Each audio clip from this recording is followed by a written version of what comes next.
নবুয়তের যুগ। এটা কিসের যুগ? বেলায়েতের যুগ। আমাদের দয়াল নবীর মাধ্যমে নবুয়ত কি হয়ে গেল? খতম হয়ে গেল। এরপর থেকে শুরু হয়ে গেল কি? বেলায়েত। আমার দয়াল নবী বলেন, আনা মাদিনাতুল ইলমি ওয়া আলিউ বাবুহা।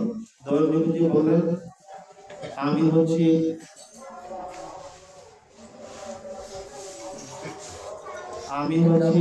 দয়াল নবী বলেন, আমি জ্ঞানের শহর,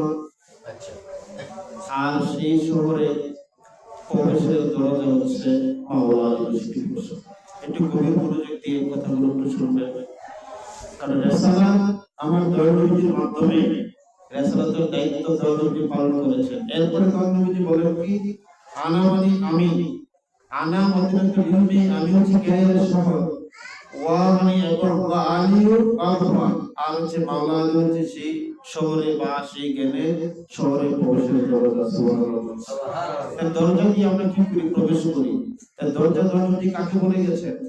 মাওলা আলী। আর মাওলা আলীর সম্মান কেমন? যিনি একজনই পৃথিবীর জমিনের মধ্যে যার স্বয়ং জন্ম হচ্ছে কাবা ঘরের মধ্যে। সুবহানাল্লাহ। প্রত্যেকটি বাচ্চা যখন পৃথিবীতে আসে সে কান্না করে, মা তাকে দুধ পান করায়। সে মাওলা আলী মুশকিল কোষা, মুখ বন্ধ ছিল, চক্ষু বন্ধ ছিল, কথা বললেন না। দয়াল নবীর কাছে মেসেজ গেল, ইয়া রাসূলুল্লাহ, মাওলা আলী কোনো কথা বলছে না, চক্ষু খুলছে না। দয়াল নবী আসলেন, আসার সাথে সাথে শিশু বাচ্চা মাওলা আলী মুশকিল কোষা চক্ষু মোবারক করে ফেলল। সুবহানাল্লাহ। সুবহানাল্লাহ। প্রশ্ন করছিল যে, হে শিশু, এ আলী তুমি কেন এতক্ষণ চক্ষু খোলো নাই? তুমি জবান চলে আসছে শিশু বাচ্চার মুখ থেকে, বলছিল, ইয়া রাসূলুল্লাহ, আমি আরজ করেছিলাম, আমার ইচ্ছা ছিল যে আমার বাসনা ছিল দুনিয়ার জমিনে এসে আমি যাকে দেখবো উনি হচ্ছে আমার দয়াল রাসূল। সুবহানাল্লাহ। আমি দয়াল রাসূলকে প্রথমে দেখবো চক্ষু খুলে, এই কারণে আমি আর চোখ খুলি নাই। তুমি কেন খাও নাই দুধ? অনেক চেষ্টা করেছিল আমার দুধ খাওয়ানোর জন্য, দুধ পান করে নাই। বলছিল যে, ইয়া রাসূলুল্লাহ, আপনার জীবনের লালা আমি প্রথমে চষে খাবো, এই কারণে আমি মার দুধ পান করি। সে হচ্ছে মাওলা আলী মুশকিল কুশা। দয়াল নবী বললেন যে মাওলা আলীর সম্মান নিয়ে, আনা ওয়া আলিউ, আমি এবং আলী, নূর বিন ওয়াহিদ, একই নূরের দুইটা টুকরো। সুবহানাল্লাহ। এই মাওলা আলী থেকে এই বেলায়েতের যুগ, এটা কিয়ামত পর্যন্ত চলতেই থাকে। এই ধারাবাহিকতাটা কিয়ামত পর্যন্ত এভাবে চলতে থাকে। এখন এই যে আমরা পীর ও মুর্শিদের দরবারে যাই, পীর ও মুর্শিদকে আমরা মানি, কিভাবে আসছে এটা দেখেন। মাওলা আলীর মধ্যে বায়াত যারা ছিলেন, আস্তে আস্তে আস্তে মাওলা আলীর যে শাহজাদা মাওলা হাসান, তারপরে মাওলা মুসলিম আলাইহিস সালাতু ওয়াস সালাম, এক একজনের কাছে এক একজনের বায়াত। এই বায়াতের ধারাবাহিকতা কিয়ামত পর্যন্ত আল্লাহ ওলিদের মাধ্যমে গাছপাক হয়ে এভাবে আসছে। খাজা গরিবের নওয়াজ ইন্ডিয়ার জমিনের মধ্যে উনি ইসলামের ঝান্ডা নিয়ে গেছেন। 99 থেকে 99 লক্ষ উনি হিন্দুকে কি করেছেন? কালিমার দাওয়াত দিয়ে তওবা করে মুসলমান বানিয়েছেন। যিনি বড়বীর সাইয়েদনা গাউসুল আব্দুল কাদের জিলানী বাগদাদের জমিনের মধ্যে উনি অসংখ্য লোককে হেদায়েতের বাণী উনি দিয়েছেন, করেছেন। এই দিনটা আল্লাহর ওলিদের মাধ্যমে আমরা পেয়েছি। বাংলার জমিনে হযরত বাবা শাহজালাল উনি যদি না আসতেন তাহলে আমরা ইসলাম পেতাম না। ইসলামটা জিনিসটা কি আমরা পেয়েছি জমিনের মধ্যে, বাবা শাহজালাল আসছে, এই কারণে আমরা পেয়েছি। কোন নবী আসেন এই পাঠানে আমাদের এই দিকের মধ্যে, কোন রাসূল পাঠানে এই দিকের মধ্যে। আমরা কাদের মাধ্যমে পেয়েছি ইসলাম? আল্লাহ ওলিদের মাধ্যমে। আর আল্লাহ ওলিদের সম্মান আল্লাহ কোরআনে বলেছেন। আমরা ওলিদের বাজারে যাই, আল্লাহ ওলিদের বাজারে গেলে কি হয়? আল্লাহ তাআলা কোরআন শরীফের মধ্যে বলেছেন যে, ওয়ালা তাসাবানাল্লাযিনা কুতিলু ফি সাবিলিল্লাহি আমওয়াত বাল আহইয়াউ ইনদা রাব্বিহিম ইউরজাকুন। আল্লাহ বলেছেন যারা আল্লাহ ওলি হয়ে যায়, যারা যে মানুষ শরীফের মধ্যে থাকে, তোমরা তাদেরকে মৃত এই জিনিসটা তোমরা চিন্তা করো। তো বলো তো দুর্গ তারা যে মরে গেছে আল্লাহর ওলিরা, মৃত এই জিনিসটা চিন্তা তোমরা করবে। প্রমাণ কোরআনের মধ্যে বলেছেন কি? আল্লাহ। এখন যারা জীবিত, আল্লাহ বলছেন মৃত চিন্তা করো না, তাহলে তারা কি জীবিত? তারা লিভিং, জীবিত কবরের মধ্যে। জীবিত হলে কি খাবারের প্রয়োজন হয়? এখন আমরা আমাদের প্রাণ আছে আমরা খাই, আপনার প্রাণ আছে আপনি খান, ঠিক না? গাছের প্রাণ আছে গাছ খায়। এখন মাজার শরীফের মধ্যে আল্লাহ যেহেতু বলছে আল্লাহর ওলিরা জীবিত থাকে, তাহলে তাদেরকে খাবার কে খাবার? সেখানে কি খাদম সাহেব খাওয়ায় না? আল্লাহ বলছে কোরআনের মধ্যে ইনদা রাব্বিহি ইরজাকুন, আল্লাহ বলছে আমি নিজেই আমার বন্ধুদেরকে রিজিকের ফয়সালা করে দিয়েছি। সুবহানাল্লাহ। এই কারণে আমরা আল্লাহর ওলিদের দরবারে আমরা যত ইবাদত বন্দেগী করি, নামাজ, রোজা, হজ, যাকাত, সব কিছু ইবাদতের প্রিকন্ডিশন, যেটা পূর্ব শর্ত ছিল যে ঈমানদার। একজন ছাত্র স্কুলে পড়াশোনা করবে, তার পূর্ব শর্ত স্কুল আগে তাকে ভর্তি করাবে।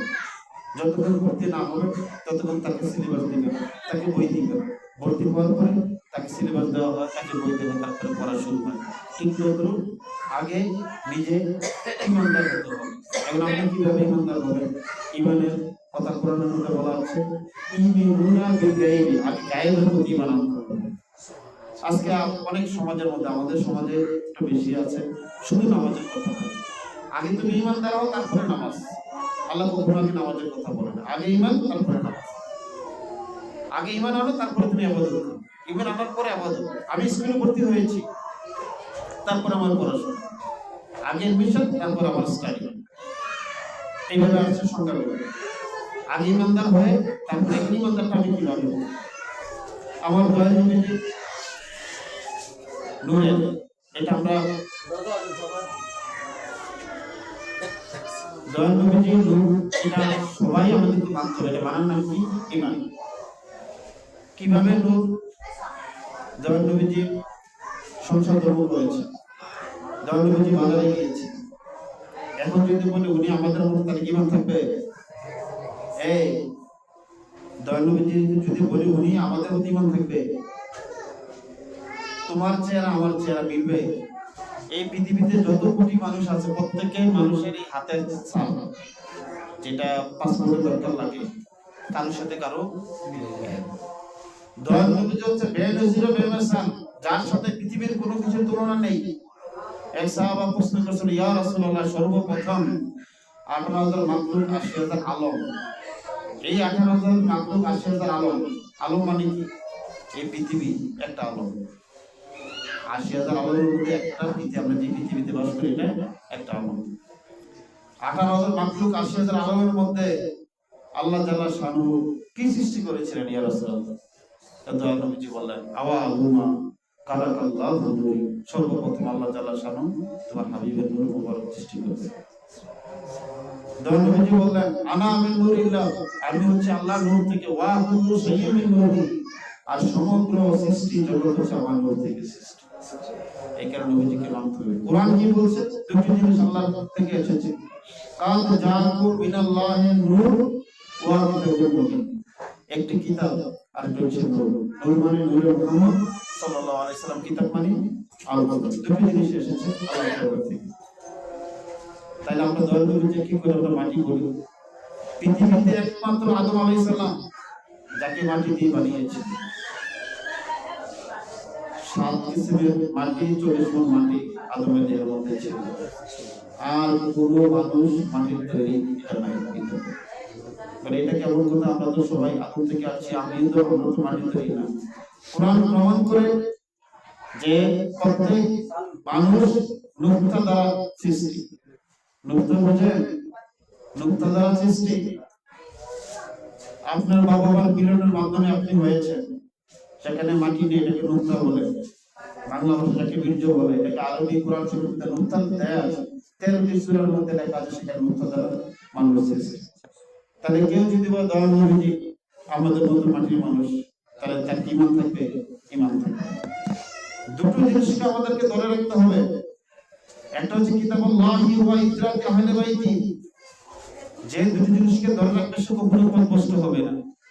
সেই দুটো জিনিসের মধ্যে একটা হচ্ছে কিতাবুল্লাহি মানে আল্লাহর কোরআন, আর একটা হচ্ছে ওয়া ইতরাত আহলে বাইতি, আর হচ্ছে আহলে বাইত।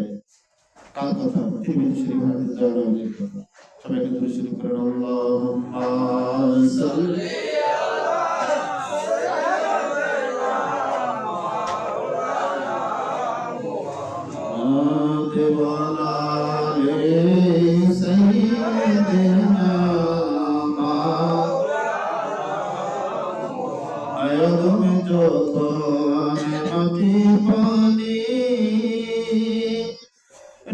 নবী খোদার রাসূল সৃষ্টি কুলে কেহ নাহি দয়াল নবীর সমতুল আল্লাহুম্মা সাল্লি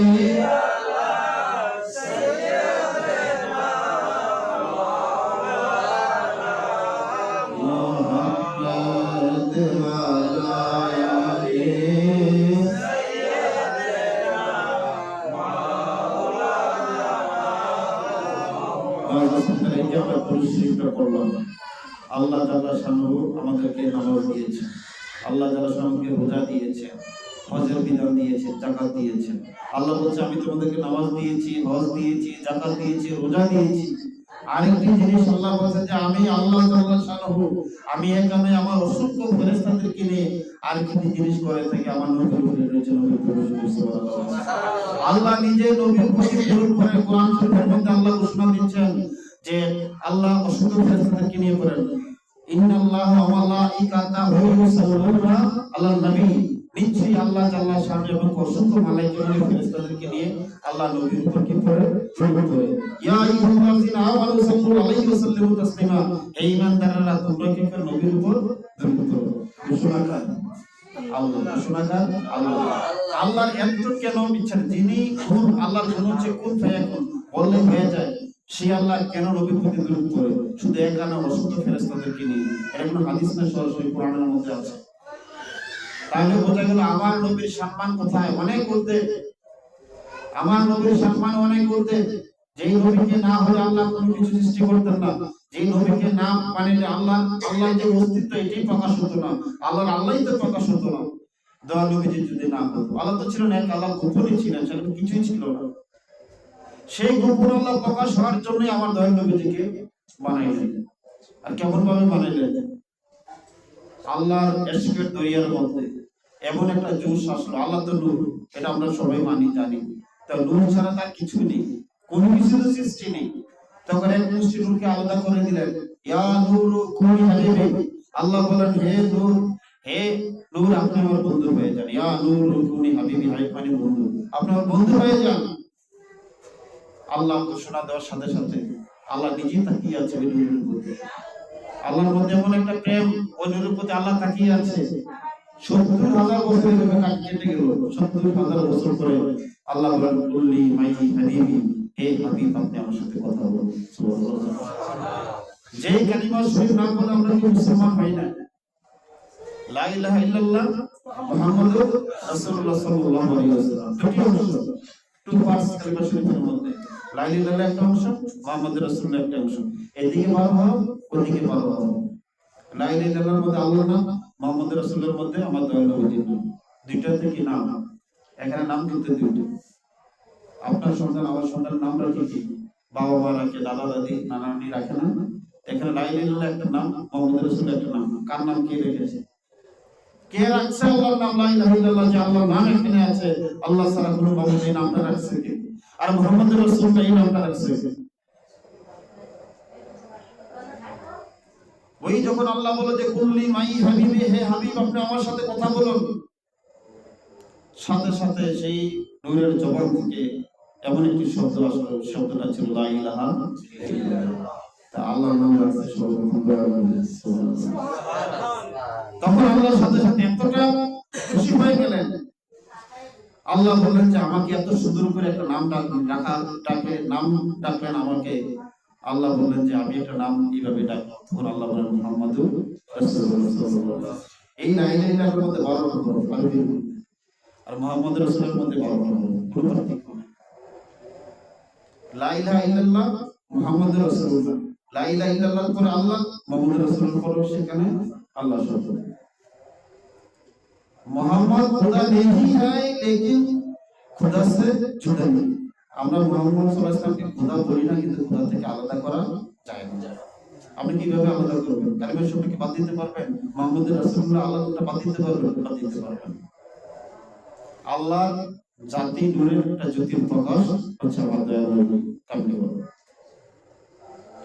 এই নবীজি কেমন নবী?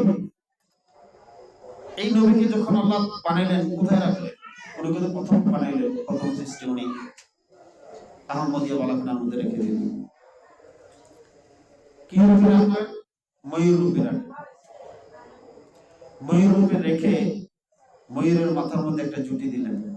আপনারা সবাই পাক পাঞ্জাতনের নাম শুনছেন? পাক পাঞ্জাতন কিভাবে আসছে দেখেন।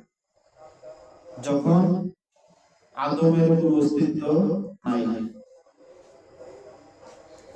দয়াল নবীজিকে ময়ূর রূপে বানিয়ে রাখলেন আহমদি বালাখানার মধ্যে।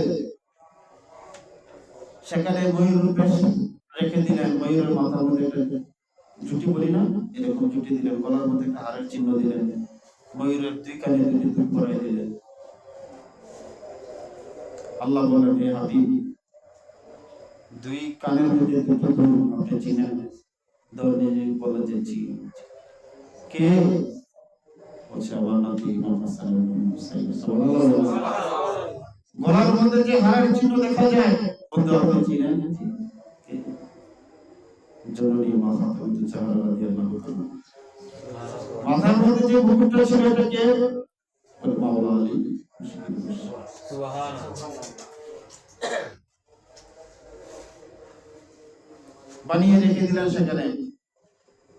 এরপরে পাহারাদার ছিলেন একজন, বানাইলেন, তিনি ছিলেন হযরত আব্দুল কাদের জিলানী। জিবরিল আমিনকে যখন বলা হলো, আমি তো সাজিয়েছি, বানিয়েছি, যাদের মাধ্যমে সমগ্র সৃষ্টি জাহান, আমি একটু দেখতে চাই। গেলেন সেখানে, দরজাতে যখন বললেন, আপনি কে? আমি জিবরিল আলাইহিস সালাম। আপনি কে? বলছে আমি গৌসুল আব্দুল কাদের জিলানী। সুবহানাল্লাহ। এই যে দেখেন আল্লাহর ওলিদের সম্মান। দয়াল নবীজিকে আল্লাহ মেরাজের জন্য নিবেন। আল্লাহ বললেন দয়াল নবীজিকে মেরাজে নেওয়ার আগে জিবরিলকে যখন পাঠালেন, সাবধান, আমার বন্ধুর জন্য কখনো কোনো ব্যাঘাত না হয়, মনে কোনো কষ্ট না হয়। মেরাজ দিন করবে দেহের মধ্যে জিসমিয়াতের মধ্যে দাঁড়ানোর জন্য এটা হাদিসের মধ্যে লেখা আছে, উদ্দেশ্য নিয়েছেন। জিবরিল এসে যখন দেখলেন যে দয়াল নবী শুয়ে আছেন উম্মে হানির ঘরে, মা উম্মে হানির ঘরে, ডাকেন নাই। কিভাবে ডাকে জাগাবেন? দয়াল নবীজি নুরানি কত মুবারক, যে পায়ের তলার মধ্যে জিবরিল আলাইহিস সালামের জিহ্বা লেগেছে, মানে জিহ্বা দিয়ে চুম্বন করছেন। সুবহানাল্লাহ, সুবহানাল্লাহ। এইভাবে ওনাকে নিয়েছে। কি ইজ্জত, কি মর্তবা আমার দয়াল নবীজি। দয়াল নবীজির সাথে একটা মাওলা আলী, যেটা তিরমিজি ও মিশকাত শরীফের মধ্যে আছে, মক্কার মধ্যে। মাওলা আলীর সাথে দয়াল নবীজি হাঁটতেছিলেন, মাওলা আলী পিছনে দয়াল নবীজির সাথে। হাদিসের মধ্যে লেখা আছে, কুনতু মা'আন নবী সাল্লাল্লাহু আলাইহি ওয়াসাল্লাম ফি মক্কা ফাখারাজনা ফি বাদি নাওয়াহিয়া ফামাসতাকবালাহু জাবালুন ওয়া শাজারুন ইল্লা ওহিয়া ইয়াকুলু আসসালামু আলাইকা ইয়া রাসূলুল্লাহ। এখানে মাওলা আলী বলেন, আমি যখন আমার দয়াল রাসূলের সাথে হাঁটতেছি, দয়াল সামনে, আমি পিছনে, আমি দেখলাম যে কোনো গাছ বা পাহাড় যখন সামনে পড়তো, এই গাছ এবং পাহাড় দেখে দেখে আমার দয়াল নবীকে সালাম জানাইতেন। সুবহানাল্লাহ। কত সম্মান আমার দয়াল নবীজি। আর সেই দয়াল নবী নিজে বলে গেছেন, হুসাইন আমার থেকে, আমি হুসাইন থেকে। সুবহানাল্লাহ বলেন। সুবহানাল্লাহ।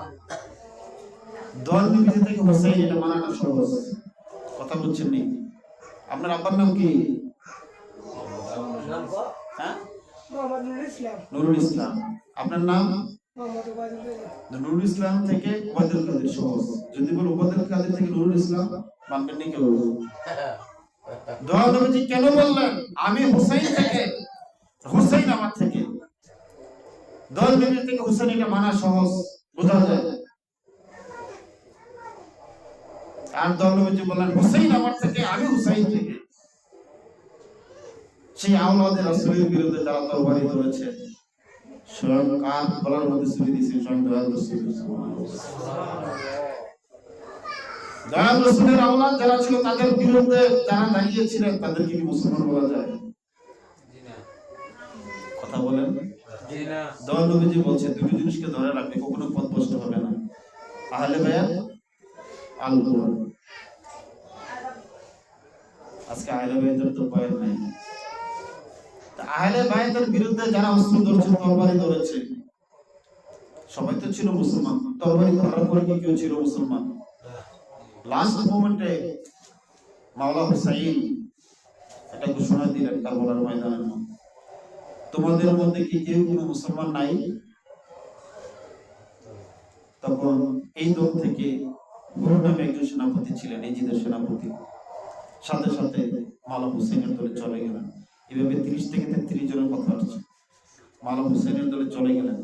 মাওলা হুসেন কি বলছিলেন, তোমাদের মধ্যে কি কেউ মুসলমান নেই? যারা আসছে তারাই মুসলমান ছিল, যারা আসে না ওদিন থেকে তারা মুসলমানের নাম থেকে তারা বাতিল হয়ে গেছে। তাদের সেলাফেলা দলের আসেনি, বসলে আসেনি, আসে না এখনো?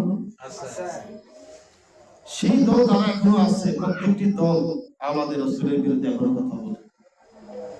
আপনি এখানকার শরীফে যান, মাজার শরীফে যান, সেখানে পাকপাজিতের মতো পাওয়া যাবে।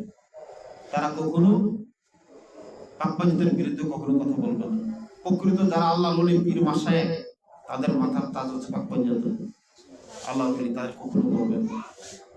এই পৃথিবীর মধ্যে এমন কোনো মৌলবী নাই যে একটা ভাবি মৌলবী থাকবে তার কোনো মাথার নাই।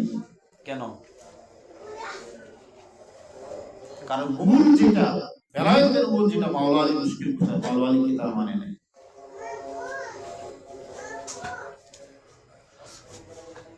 মাওলা আলীর সাথে যুদ্ধে গেছে, যুদ্ধ করবে সিফিনের যুদ্ধে।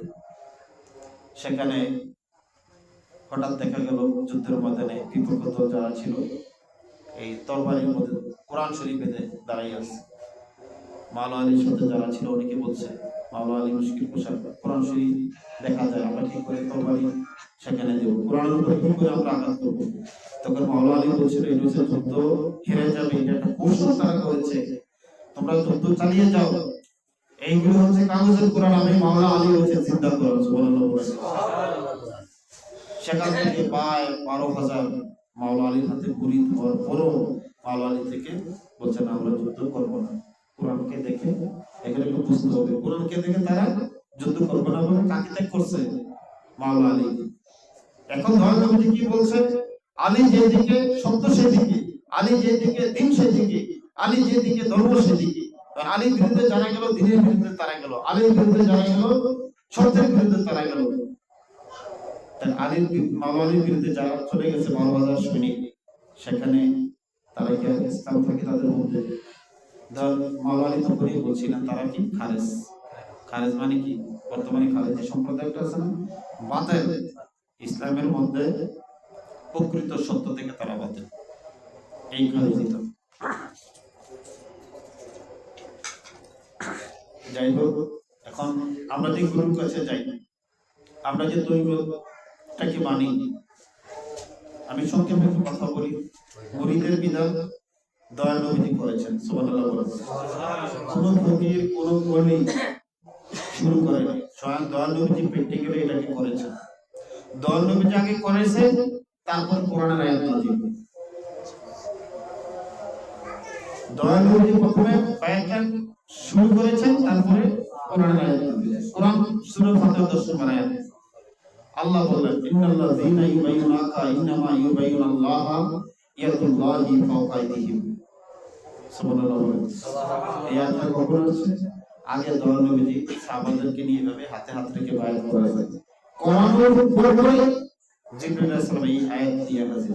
কোরআন শরীফের সূরা ফাতিহা 10 নম্বর আয়াত। কি বললেন? হে হাবিব, হে আমার বন্ধু, যারা আপনার হাতে হাত রেখে বায়াত হইছে, মুরিদ হইছে, তারা মূলত আমি আল্লাহ হাতের উপর হাত রেখে মুরিদ হইছে, বায়াত হইছে। তা আগে দয়াল নবীজি কোরআনের পরে আয়াত নাযিল। তা কোরআনে যেটা আয়াত আছে বায়াতের আয়াত, এটা অস্বীকার করা যাবে না। এখন আসেন মহিলারা যে পীরের কাছে যায়, আপনার যেমন জান্নাতের দরকার, আপনার যেমন মুক্তির দরকার, তাহলে মহিলাদেরও মুক্তির দরকার আছে না? আছে। কোরআন এই সম্পর্কে কি বলে? সূরা মুমতাহিনা 12 নম্বর আয়াত স্বয়ং আল্লাহ বলেছিলেন, আল্লাহর বন্ধুকে, ইয়া আইয়ুহান নাবিয়্যু ইযা জাআকাল মুমিনাতু ইউবাইয়িনা। হে হাবিব, হে আমার বন্ধু, যে সকল মহিলারা আপনার কাছে আসে আপনি তাদেরকে বায়াত করুন। সুবহানাল্লাহ। তাহলে পীর মুরিদি বায়াতের কথা কোরআনের মধ্যে পুরুষের দলিল আছে, মহিলাদের দলিল আছে। আবার কোরআন শরীফের মধ্যে আরেকটি আয়াত আছে, অনেক তো পিসাব আছে না, সর্বপ্রথম এই যে আমরা কাল বলি, এই কালবের মধ্যে যদি জিকির না থাকে, একদম পেশাব আছে মিলাদ ক্যাম্পের বাংলাদেশে আছে, মিলাদ ক্যাম্প পছন্দ করে না, তাদের পেশাবের দরবারে কোনো পুরুষ হয় না, আছে না? পুরুষ হয় না, তারা পুরুষ মানে না, ইসরায়েল সবর মাহফিল করে, ইসরায়েল সবর মাহফিল করে। আপনি মুরিদ, ওনার কাছে আপনি যাইবেন, আপনি ফিরে লেগে দোয়া করবেন। ইসরায়েলের সব মানে সওয়াব পৌঁছান, সওয়াব পৌঁছাবেন কার লাগে? যে পৃথিবী থেকে চলে গেছে, আপনি তার লাগে সওয়াব চাইবেন, দিবেন। আর আপনি যদি হিসাবের দরবারে যাইয়া হিসাবের লেগে দোয়া করেন, তাহলে এটা হইব। আর কাঙ্গাল ভিখারি ভিক্ষুক আপনি ফিরে কাছে যাবেন, বিপদ আপদে সেই থেকে ফয়েজ নেওয়ার উদ্দেশ্যে, এই কারণে পীরের দরবারে রুলস। আপনি পীরের দরবারে গেলে, আমাদের এই দেহটা আল্লাহ বানাইছে, দেহের মধ্যে আব, আতশ, খাক, বাত, নূর, পাঁচটি জিনিস, আগুন, পানি, মাটি, বাতাস, নূর, এই দেহের মধ্যে। এই দেহটার মধ্যে বানাইয়া আল্লাহ দেহের মধ্যে 6টা লতিফা প্রদান, যে কাল, রূহ, সের, আকফা, নফস, এই 6টা লতিফা নাম। এই 6 লতিফার মধ্যে এক জায়গায় রূহের অবস্থান, এক জায়গায় শয়তানের অবস্থান, এক জায়গায় আল্লাহর অবস্থান, এক জায়গায় নফসের অবস্থান। আমাকে আপনাকে তরিকতের পথে কি এগুলোকে জানতে হবে, জানার জন্য, বোঝার জন্য। আল্লাহ কিন্তু কোরআনের মধ্যে বলছে, ফাসালু আল্লাহ যিকরিন কুনতুম লা তাআলামুন, তোমরা যাও আপনাদেরকে বলছে আল্লাহ ওয়ালা যারা জানে তাদের কাছ থেকে গিয়ে এই জিনিসগুলো জানে না। আমরা যদি তরিকতের রাস্তায় না আসেন, আপনার দেহের মধ্যে কোথায় কালবা আছে আপনাকে শিখাবে, মসজিদ থেকে গিয়ে শিক্ষাটা পাবেন, গুরুর কাছে গিয়ে শিক্ষাটা পাবেন। আপনার দেহের মধ্যে রূহের অবস্থানটা কোথায়? আপনি 30, 40, 50, 60 বছর বেঁচে থাকেন, আপনার এই দেহের মধ্যে আপনার রূহটা আছে, এই রূহের অবস্থানটা দেহের মধ্যে কোথায় আছে? গুরুর দরবারে গেলে আমাদেরকে তালিম দেওয়া হয়, জিকিরের তালিম দেওয়া হয়। কেন এত জিকিরটা গুরুত্বপূর্ণ? আমাদের দেহের মধ্যে যে কালব আছে আমরা বলি, সেই কালবের মুখটাও কিন্তু উল্টা মুখে বন্ধ। হাদিসের মধ্যে লেখা আছে, বুখারী শরীফের হাদিস, আর শয়তানু জাসিমুন আলা কালবি ইবনে আদম, প্রত্যেক আদমের কালবের মধ্যে একটা শয়তান চাপা দিয়ে বসে আছে। শয়তানের এমন কোন স্থান ছিল না যে স্থানে শয়তানের সেজদা দেয় নাই, একটা জায়গা ছাড়া, সেটা হচ্ছে আদমকে। তখন আল্লাহর কাছে বলছে, আল্লাহ আমাকে এমন ক্ষমতা দেন, আমি যেন আপনার বান্দাদের রোগের ভিতরে ভিতরে ঢুকতে পারি। শয়তান আমাদের কলবের মধ্যে, সহিহ হাদিস, বুখারী শরীফের হাদিস। এখন আপনার দায়িত্ব কি? আপনি যে গুরুর কাছে গেলেন, আপনাকে মন্ত্র দিবে, আপনাকে তালিম দিবে, আপনাকে জিকির দিবে, এই কাল থেকে আপনার শয়তানকে কি করতে হবে? দূর করতে হবে। দূর করার জন্য জিকিরের প্রয়োজন, সুবহানাল্লাহ। এই জিকিরের মাধ্যমে আপনার কাল থেকে যখন শয়তান দূর হয়ে যাবে, তখন ওই ব্যক্তিটা হয় মুমিন। আর যে ব্যক্তিটা মুমিন হয়, তখন তার কালটা হয় আল্লাহর আরশ বা আল্লাহর সিংহাসন। তখনই হাদিসের মধ্যে আছে, কুল্লুল মুমিনিনা আরশিল্লাহ, মুমিনের কাল হচ্ছে আল্লাহর আরশ বা আল্লাহর সিংহাসন। এর আগে কিন্তু শয়তান এখানে চাপা দিয়ে বসে আছে, মানে দরজা বন্ধ করে বসে আছে। আপনি ওয়াজিফার বলে, তালিমের বলে, জিকিরের বলে, তাসাব্বুরের শাইখের বলে, পীরের দরবারে গেলে ধ্যানের শিক্ষা দিবে। যে ধ্যান দয়াল নবীজি প্র্যাকটিক্যালি শিক্ষা দিয়েছিলেন।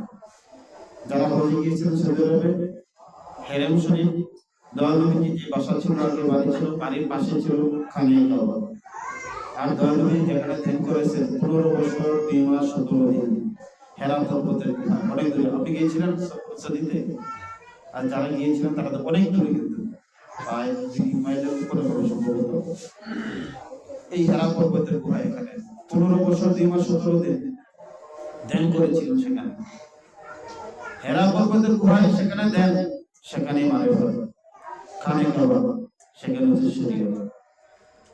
উনি কি চোখে দেখেন নাই? দণ্ডবিধি খানে কাবা দরবারের পাশেই। আমি ঘুরে গেলাম সেই পাহাড়ের মধ্যে। উম্মতদেরকে শিক্ষা দিয়েছে আল্লাহকে পাওয়ার জন্য, আল্লাহ রাসূলকে পাওয়ার জন্য তোমরা নির্জন স্থানে গিয়ে কি করো? আল্লাহর ধ্যান করো, আল্লাহর জিকির করো, মুরাকাবা করো, মুশাহিদা করো। এই দণ্ডবিধি শিক্ষা দিয়েছে। আমরা শরীয়ত, তরিকত, হাকিকত, মারিফত বলি। ফানাই ফিশেক, ফানাফির রাসূল, ফানাফিল্লাহ বাকাবিল্লাহ বলেন এগুলো। ফানাই ফিশেকটা কি? আপনি যখন তরিকতের পথে আসবেন, আপনি যখন বায়াত হচ্ছেন, পিরিয়ড দিয়ে ওজিফা বলেন, আপনাকে প্রথমে যে স্তরটা থেকে করতে হয়েছে ফানাই ফিশেক, এরপর আপনি যাবেন ফানাফির রাসূল, ফানাফির রাসূলের পরে আপনি ফানাফিল্লাহ, এরপর আপনার স্তর হচ্ছে বাকাবিল্লাহ। যে বাকাবিল্লাহ স্তরে পৌঁছতে পারে, দার নজির একটা দিয়েছিলেন হযরতে শেখ ফরিদের নাম শুনেছেন, যিনি একজন মহান আল্লাহর ওলি। ওনার একজন মুরিদ ছিল হযরত আলাউদ্দিন সাবিরি রাহমাতুল্লাহ আলাইহি। আলাউদ্দিন সাবিরি উনিও নিজের জানাজা তিনি নিজে পড়িয়েছেন, সুবহানাল্লাহ। এই আলাউদ্দিন সাবিরির একজন মুরিদ ছিলেন, মানে ওনার মুরিদ মধ্যে খুব খলিফা আছেন হযরতে শামসুদ্দিন তুর্কি রাদিয়াল্লাহু তাআলা। উনি প্রশ্ন করছিলেন ওনার গুরুকে, ওনার উস্তাদকে, ওনার পীর সাহেবকে, ফানা এবং বাকা শব্দটা কি জিনিস? একটু বলেন যে ফানাফিল্লাহ বাকাবিল্লাহ। সবাই একটু দুরূদ শরীফ পড়েন, সালাতু ইয়া রাসূলুল্লাহ আলাইকুম, সালামু ইয়া হাবিবাল্লাহ আলাইকুম, সালাতু ইয়া রাসূলুল্লাহ আলাইকুম, সালামু ইয়া হাবিবাল্লাহ আলাইকুম। ওনার পীর মুর্শিদকে যখন প্রশ্ন করেছিল ফানা এবং বাকা শব্দটা কি জিনিস, জ্ঞান করে সাউন্ড একটু কমাই দাও, সাউন্ড একটু কমাই। তখন বলছিল যে আমি পৃথিবী থেকে বিদায় নেওয়ার পরে, পর্দা নেওয়ার পরে তোমরা কেউ জানাজা নামাজ পড়াবে না, আমাকে খাটিয়ার মধ্যে রেখে দিবে, পূর্ব দক্ষিণ থেকে একজন লোক আসবে একেবারে কালো পোশাক পরা অবস্থায়, ওনাকে বাবা জিজ্ঞাসা করো ফানা এবং বাঁকা শব্দটা। যে ফানাফিলের কথা আমরা বলি, যে বাকাবিল্লার কথা আমরা বলি, ঠিক পীর সাহেব একদিন পর্দা করলেন, পর্দা করলে পীরের কথা মতো ওনাকে কাপড় করে রেখে দিলেন। সবাই দাঁড়িয়ে আছেন জানাজার ময়দানের মধ্যে। ওনার যে প্রধান খলিফা ছিল শামসুদ্দিন তুর্কি রাহমাতুল্লাহ আলাইহি, উনি হঠাৎ করে দেখলেন পীরের কথা মতো একজন লোক আসছে কালো পরিহান পরে জানাজার নামাজ পড়ান। জানাজার নামাজ পড়িয়ে বলছে যে ওনাকে তোমরা কেউ ডিস্টার্ব করবে না, তো যাও নামাজ পড়ানোর পর পরে উনি চলে যান। তখন নামাজ পড়িয়ে যখন যাইতেছে, পীরে বলছিল যে ওনাকে তুমি জিজ্ঞাসা করবা ফানা এবং বাঁকা কি জিনিস। উনি একা একটু দূরে গেছেন, পিছিয়ে গিয়ে ওনার কদমে জড়িয়ে ধরলেন, ধরে বললেন যে হুজুর আমার একটা প্রশ্ন ছিল, কি? আমার গুরু বলছিল, আমার পীর সাহেব বলছিল ফানা এবং বাঁকা, এটা অর্থটা আপনার থেকে জেনে নিন। তখন উনি কি করলেন, উনি যে মেকআপ পরিহিত ছিলেন, যে ওনার মুখ ঢাকা ছিল, মুখটা একটু ওইভাবে উঠাইলেন, উঠে দিলেন আপনার পীর মুর্শিদ, সুবহানাল্লাহ। এদিকে খাটিয়ার মধ্যে এখানে শুয়ে আছেন, আবার জানাজার নামাজ পড়িয়ে এখানে শুয়ে আছে, সুবহানাল্লাহ। তার আল্লাহ বলিরা কি এক স্থান থেকে আরেক স্থানে যেতে পারে। কোরআন শরীফের সিরাতুল্লাহ জিনা আনামতা আলাইহিমের এই আয়াতের ব্যাখ্যা করতে গিয়ে তাফসিরে মাজারি শরীফের মধ্যে সানুল্লাহ পানিপতি উনি একটা তাফসীর লিখেছিলেন, সেখানে ইন্নাল্লাহা তাআলা আতওয়া লিয়ার ওয়াহিব কুওয়াতাল শাদীদ ফায়াসহাবুনা মিনাস সামাই ওয়াল আরদি।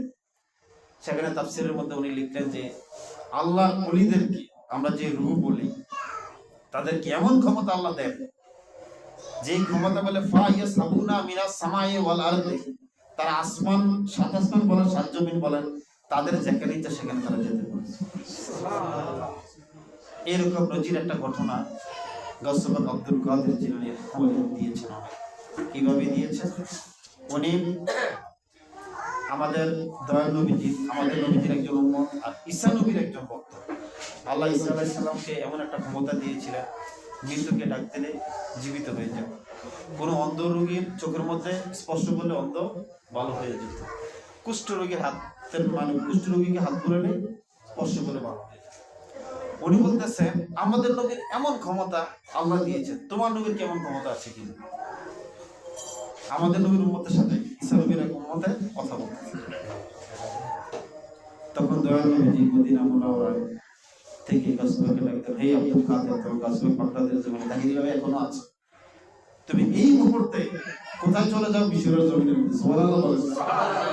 কথা হচ্ছে দুইজনের মধ্যে, মিশরের মধ্যে দয়াল নবীজি ডাকলেন মদিনা শরীফ থেকে, হে আব্দুল কাদের, এই মুহূর্তে তুমি চলে যাও কোথায়? মিশরের জমিনের মধ্যে। চোখের পলক মারতে দেরি, মিশরের জমিনের মধ্যে বুঝতে। এই দুইজনের মাঝখানে কি নিয়ে কথা হচ্ছে? বলে এই নিয়ে কথা হচ্ছে। তখন বললেন যে গাছবাক আব্দুল কাদের জিলানী, ঠিক আছে, আমার নবীর উম্মতের মধ্যে যদি কেউ মৃতকে জিন্দা করতে পারে, নবী নয় উম্মতের মধ্যে যদি কেউ, তাহলে তুমি মানবে কিনা? তোমার নবীর ক্ষমতার চেয়ে আমার নবীর ক্ষমতা অনেক বেশি। মান তাহলে চলো পুরাতন এক কবরস্থানে নিয়ে গেলেন। তখন বলছিল গাছবাক, তোমার নবী কি বলে যে আল্লাহকে জিন্দা করতো? প্রথম অবস্থা বলে নাই, তারপরে বলছে কুম বিজনিল্লাহ, মানে আল্লাহর হুকুমে জীবিত। কুম বিজনিল্লাহ, আল্লাহর হুকুমে। তখন গাছবাক ডাকলেন অবস্থানে গিয়ে, কুম বিজনিল্লাহ, লাশ ওঠে নাই। দেখেন আল্লাহর ওলিদের ক্ষমতা, আল্লাহ কিভাবে সম্মান বাড়ায়। দ্বিতীয়বার ডাক দিলেন কুম বিজনিল্লাহ, লাশ ওঠে না। তৃতীয়বার ধমক দিয়ে বলেন কুম বিজনি, আমার হুকুমে উঠে যাও। সুবহানাল্লাহ বলেন না? সাথে সাথে মাটিটা ভাগ হয়ে গেল, লাশ কবর থেকে উঠে গেল। উঠে লাশের পুরো পরিচয় দিল, 400 বছর আগে তার পিতৃ পরিচয়, বংশের পরিচয় সবকিছু দিয়ে আবার সে কবরস্থানে চলে গেল।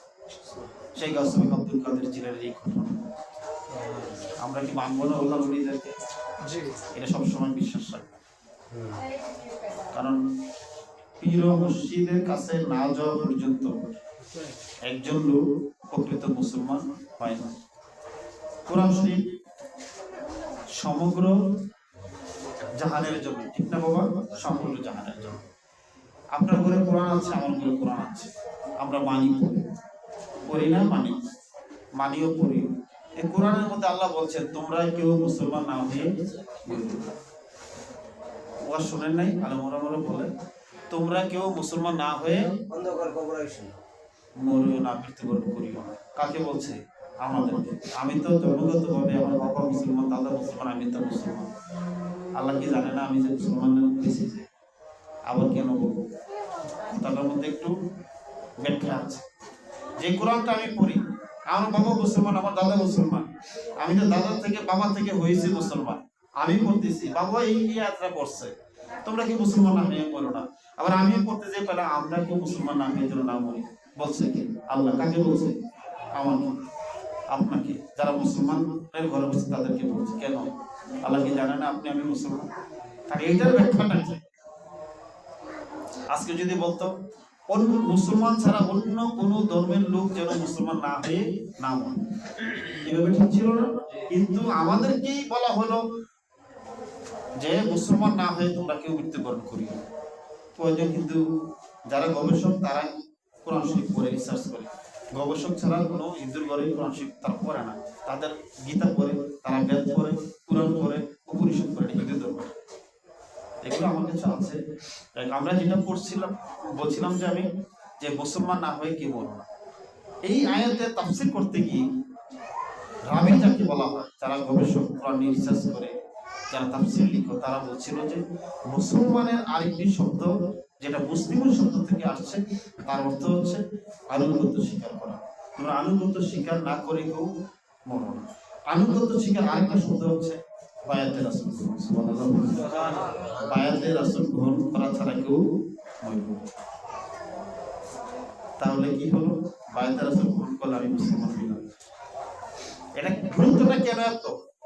একটু আগে যে বড় পীরের কথা বললাম, যিনি মাদারজাত ওলি, মায়ের গর্ভে থাকা অবস্থায় 18 পারা কোরআন জানতে মুখস্থ। সুবহানাল্লাহ বলেন। উনার বয়স যখন 7 বছর, একদিন বাবার সাথে মসজিদে যাবেন। বাবা ছিল আবু সালেহ জঙ্গি মুসাদ, ইরাকের এক মসজিদে উনি বাগদাদের মধ্যে ইমামতি করতেন। বাবার সাথে মসজিদে যাবেন, বাইনা ধরেছে, ছোট ছেলে বলে বাবা তুমি ছোট যেও না, মাত্র 7 বছর।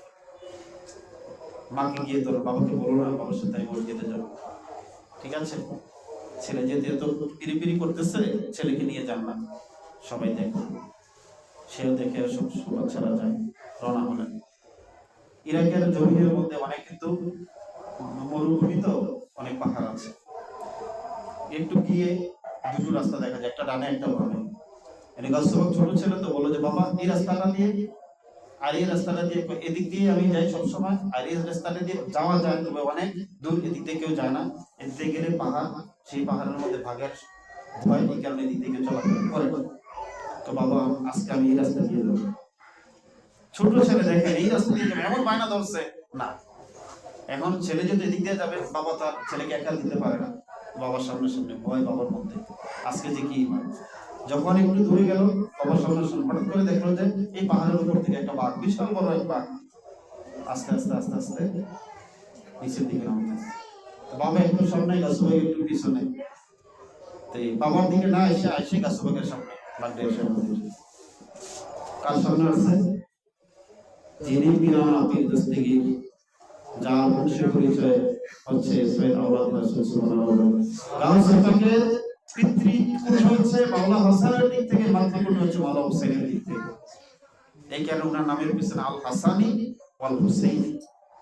আর খাজা গরিবে নওয়াজ পিতৃকুল হচ্ছে মাওলা হুসাইন থেকে, মাতৃকুল হচ্ছে মাওলা হাসানের বংশধর থেকে। এই কারণে ওনার নামের পিছনে আল হুসাইনি আল হুসাইন হাসানি লেখা আছে। তাই যখন বাঘটা আসে, আসার সাথে সাথে গাছবাগ ছোট বাচ্চা না, বাঘের দুইটা কানের মধ্যে ধরছে, বাহুদের দিকে থাকাই আসছে চলে গেছে। এই বাঘের দুইটা কানের মধ্যে ধরছে এইভাবে, হঠাৎ করে দেখলো যে বাঘটা আস্তে বসে গেছে, বসে গাছবাগকে কদমের মধ্যে চুম্বন খেতে। এখান থেকে গেলে জুমার নামাজটা পড়ালো, বাবা চিন্তা করতেছে আরে কি ছেলে আমার ঘরে আসলো যে বাঘে আমার ছেলেকে ভর্তি দেবে। গিয়ে দেখবেন সেখানে মসজিদের মধ্যে একটা লাশ বারিন্দার মধ্যে আছে। বাবা চা কি আমার জন্য না সবার জন্য? আচ্ছা ঠিক আছে। জানাজা হবে, একটা লাশ আছে সেখানে। এখন ছোট ছেলেরা তো একটু দুষ্টামি করে মসজিদে, বাবা তো ইমামতির এখানে খুঁজতে চলে গেল। উনি আর মসজিদের ভিতরে না ঢুকে উনি চিন্তা করলেন কোন বাড়ির লাশ যেটা আমি একটু দেখি। উনি পাশে এক বাড়িতে দেখলেন যে কান্নাকাটি করতেছে, এরকম গিয়ে একটা ছোট্ট ছেলে, তুমি কাঁদতেছে কেন? আমার বাবা মারা গেছে, বাবা লাশটা নিয়ে গেছে জানার জন্য। ও আচ্ছা তোমার বাবা, আচ্ছা তুমি, আমি যে তোমার বাবা কাইনা দিয়ে জীবিত, তুমি কি খুশি হবে? ওই ছোট ছেলে তোমাকে বলে আর কি লাভ হবে, তুমি তো আমার মধ্যে ছেলে। ঠিক আছে আমি চলো আমার সাথে বলে গাছবাগ দ্রুত দৌড়ে এই একজনকে সামনে পাই না, একটা হাতের মধ্যে পুটলি ছিল। এটা গাছবাগের কিতাবের থেকে কিন্তু আমি কথাগুলো বলতেছি। জিজ্ঞাসা করে তোমার পুটলির মধ্যে কি? গাছবাগ থেকে কিন্তু চিনতে পারছে যে আজরাইল আলাইহিস সালাম, পুটলির মধ্যে রূহ আছে। একটু আগ পরেই যে জানাজা হবে, এটা কি এই রুটাকে তোমার এই পুটলির মধ্যে আছে? কি আছে? রুটা দিয়ে দাও আমাকে। কয় না, রু দেওয়া যাবে না, এটা আল্লাহ অর্ডার, আমি নিয়েছি। এটা দুটি স্থান আছে, যার যেটা স্থানে পৌঁছানোর কথা সেখানে পৌঁছিয়ে দেওয়া। উনি যখন, তখন আজরাইল বলল যে এই ছোট ছেলে আমার সাথে কথা বলতেছে, আমি আমার নামটা বলি, নাম বলার সাথে সাথে ভয় পেয়ে চলে যাবে। বলতেছে হেই বলো তুমি আমাকে চিনো? আমার নাম হচ্ছে হযরত আজরাইল আলাইহিস সালাম। একটু জোর দিয়ে বলছে। তখন গাছবাগ বলছে আর আমি তো তোমারই বুঝতেছি। সে ভাবছে আজরাইল এর নামটা বলে সে ভয় পাবে। তখন গাছবাগ বলে যে আরে আমি তো তোমারই বুঝতেছি। এইভাবে জোরে একটা থাপ্পড় দিচ্ছে, দেওয়ার সাথে সাথে দিয়েই মানে এই আজরাইল কোন রকমে গাছবাগ থেকে বেঁচে গেল, এখান থেকে দৌড়িয়ে আসছে। আর জানাজা হয়ে গেলে শরীয়তের বড় খেলা হবে, জীবিত করার সুযোগ থাকবে। দেখেন আল্লাহর ওলিদের ক্ষমতা। তাড়াতাড়ি আসছে, সবাই দাঁড়াই গেছে, এখন আল্লাহু আকবার বলবে।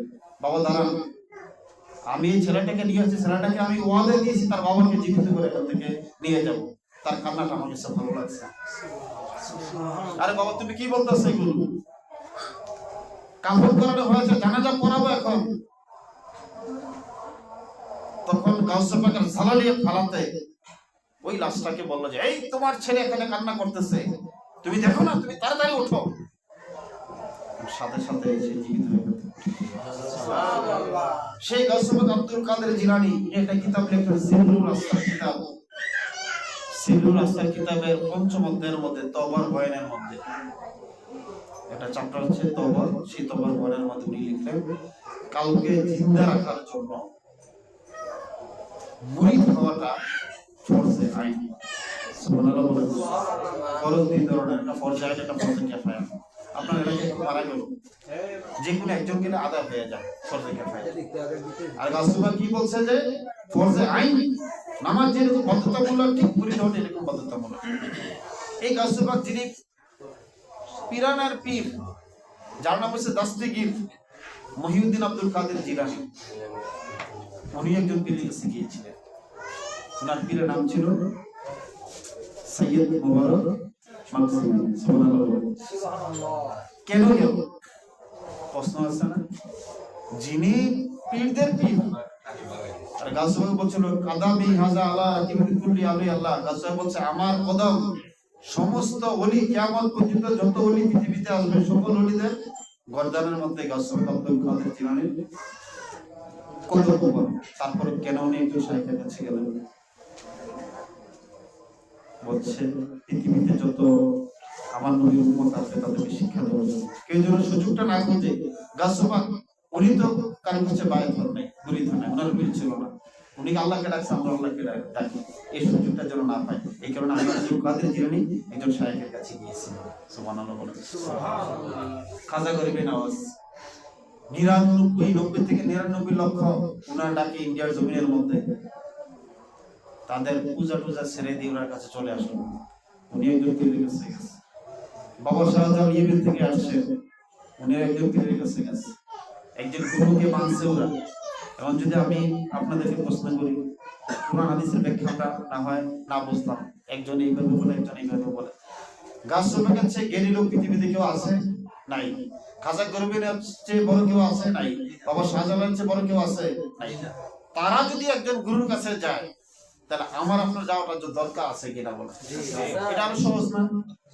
মানাটাই যাবে। আমরা কোরআন হাদিসের ব্যাখ্যা না বুঝলাম, তাদের কেন প্রয়োজন? আমার দয়াল নবীজি নামাজ পড়ছেন, উম্মতকে শিক্ষা দেওয়ার দয়াল নবীজি দরকার ছিল নামাজে? দরকার ছিল না। দয়াল নবীজিকে মুসলমান বলা যায় না, ইমানদার বলা যাবে না। উনি ইমান, আমরা ইমান আনছি বিদায় আমরা ইমানদার হয়েছি। কেউ যদি বলে দয়াল নবী ইমানদার ছিলেন, নাউযুবিল্লাহ, ইমান থাকবে না তার। উনি ইমান, কারণ নবীর নাম মানার নাম হচ্ছে ইমান। কারণ দয়াল নবীজি রোজা বলেন, নামাজ পড়েন, এগুলি কেন করছে? সওয়াবের জন্য, আমাদেরকে শিক্ষা দেওয়ার জন্য। ঠিক তদ্রুপ ওলিদের সম্রাট যিনি ছিলেন গাছুবা আব্দুল কাদের জিলানী, উনি যখন গিয়েছেন একজন গুরুর সান্নিধ্যে আমাদেরকে শিক্ষা দেওয়ার জন্য, আমাদেরও মুক্তির জন্য, আমাদের একজন গুরুর প্রয়োজন। বাবারে আল্লাহ সবকিছু পারে। এই পৃথিবীতে 780 কোটি মানুষ সবাই যদি দোয়া করে, বিবাহ ছাড়া একজন নারীর, একজন মেয়ের তার গর্ভে সন্তান কখনোই সম্ভব না। আল্লাহ দিবে, আল্লাহ সিস্টেম দিয়েছে। তাকে বিবাহ বন্ধনে আবদ্ধ হতে হবে, স্বামী স্ত্রী মিলন হবে, তারপরে তাকে সন্তান দেওয়া হবে। এই যে সিস্টেমটা, এই মাধ্যম আল্লাহর সত্যটা প্রকাশের জন্য আল্লাহ প্রথমেই দুইটা মাধ্যমকে আল্লাহ বেছে নিয়েছেন, জিবরীল, নবী রাসূল। আল্লাহ কি পারতেন না আমার ধর্মটা আমি নিজেই প্রচার করব, নিজে সত্যটা প্রকাশ করব? আল্লাহ তো মাধ্যমটাকে বেছে নিয়েছে, একটা না বরং দুইটা, জিবরীল আলাইহিস সালাম, নবী রাসূল, তাদের কাছে মেসেজ পাঠাতেন।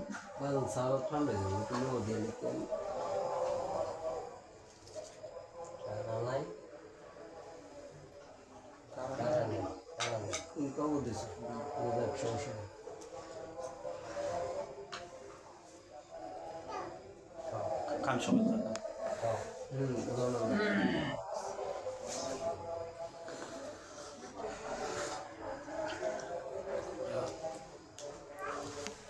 বন্ধুরা তো